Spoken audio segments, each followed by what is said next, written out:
Hello and welcome to another edition of Insight, the Greater Cleveland Partnership feature that focuses upon areas of interest to the Greater Cleveland business community. I'm Steve Lutner, and joining me today is Marty McCann, Senior Vice President of Advocacy for the Greater Cleveland Partnership. Hi, Marty. Hi, Steve.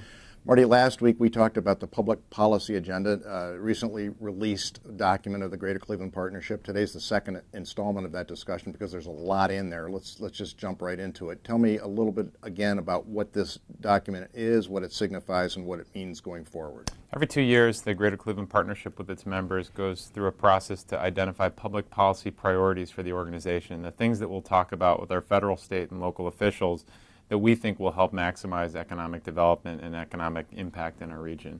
So we're releasing that document just a week ago for the next biennium. We sequence this with the new Ohio General Assembly and a new Congress to really tell public officials this is the kind of stuff that we want you working on. Now, one area of focus, obviously, in the next year and a half is the Republican National Convention. The GCP played a pivotal role in landing that here.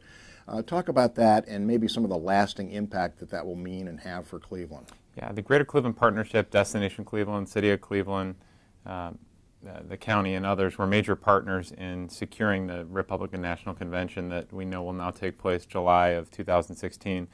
From an advocacy standpoint, we see an opportunity like this that comes around once every 80 years.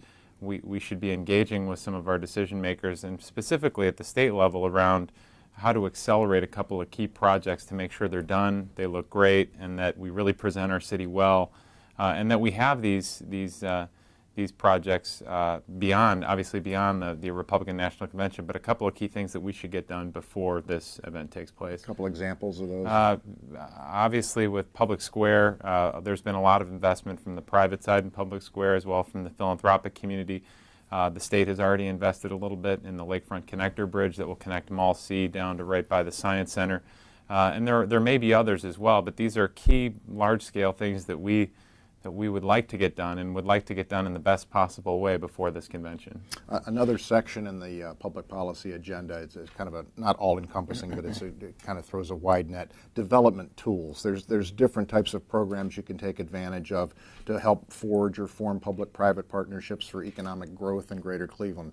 Talk about some of those. Yeah, the development that we've seen in downtown Cleveland specifically is not on accident. There's been a lot of investment obviously on the private side, but the public sector plays a unique role in really instigating some of that, whether it's through new market tax credit programs at the federal and state level, whether it's historic tax credits or an EB-5 program. These are government programs, both federal and state, that really incentivize some of the investment and some of the redevelopment that we've seen taking place. And these programs, some of them need reauthorization, some of them need minor modification, but they really are, they're really critical to advancing Northeast Ohio, and we'll be working at both the federal and state level on these issues. And finally, can you touch upon some other important, significant elements of the public policy agenda, a couple of other projects or areas of focus in 2015 and 2016? Clearly tax reform, specifically at the state level, but also at the federal level, is going to be big. We know Governor Kasich will be releasing his budget proposal for the next biennium that is likely to include some pretty meaningful tax reform. We'll have to wait and see on some of that, but GCP has been heavily involved in tax reform in recent years. Also, we have principles on immigration reform that we think could be a part of federal legislation. We've got education reform that we're still involved in.